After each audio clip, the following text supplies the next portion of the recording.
Now हम start करेंगे types of nitrogenous waste product के साथ। तो नाइट्रोजनस वेस्ट प्रोडक्ट में सबसे पहला आता है अमोनोटैलिक। अमोनोटैलिक नाम से सजेस्ट करता है जो ऑर्गेनिजम्स अमोनिया एक्सक्रीट आउट करते हैं उनको अमोनोटैलिक कहते हैं।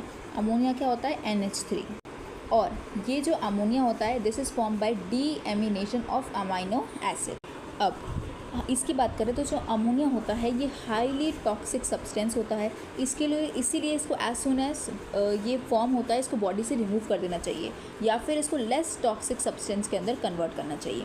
अगर हमें 1 ग्राम अमोनिया को बॉडी से रिमूव करना है तो 300 to 500 ml of water required होता है। तो इससे पता चल रहा है कि ये कितना ज़्यादा टॉक्सिक है।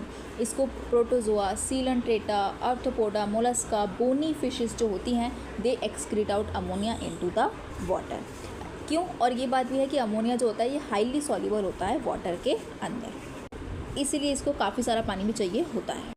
अब हम बात करते हैं यूरिकोटैलिक ऑर्गेनिज्म की। तो वो ऑर्गेनिज्म जो यूरिया एक्सक्रीट आउट करते हैं एज नाइट्रोजनस वेस्ट प्रोडक्ट उनको यूरियोटैलिक कहते हैं।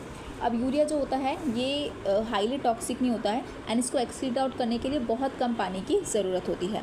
अगर हम देखें 100 ग्राम ऑफ ब्लड के अंदर 20 to 40 milligram of urea present होता है। इसको कार्टिलेजिनस फिशेस और अर्थवॉर्म हो गया, मैमल्स हो गए, एम्फीबियंस हो गया, टर्टाइल, एलिगेटर, ये सब एक्सक्रीट आउट करते हैं।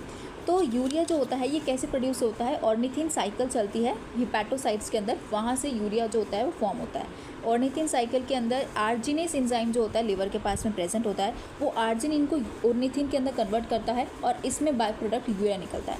अब ऐसे ऑर्गेनिज्म जिनके लिवर में आर्जिनेस नहीं होता वो यूरिया नहीं बना सकते, इसीलिए उनके अंदर दूसरा एक्सक्रीटरी नाइट्रोजनस एक्सक्रीटरी प्रोडक्ट बनता है जिसको कहते हैं यूरिक एसिड, और वो यूरिकोटैलिक ऑर्गेनिज्म कहलाते हैं जो आपके बर्ड्स, रेप्टाइल्स, इंसेक्ट्स होंगे क्योंकि इनके लिवर में आर्जिनेस एंजाइम नहीं है।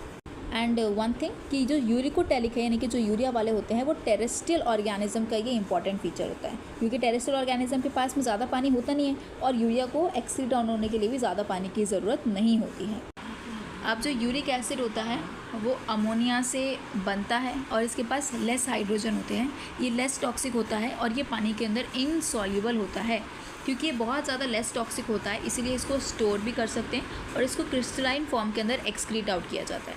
अगर कंपेयर करें तो 100 ml ऑफ ह्यूमन ब्लड के अंदर 26 मिलीग्राम यूरिक एसिड होता है।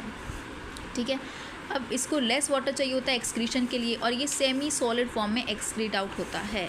और uric acid is mainly form due to purine metabolism और फिर इसको एलेटोनिन में कन्वर्ट करते हैं जो फाइनली इसको अमोनिया और CO2 में ब्रेक डाउन हो जाता है।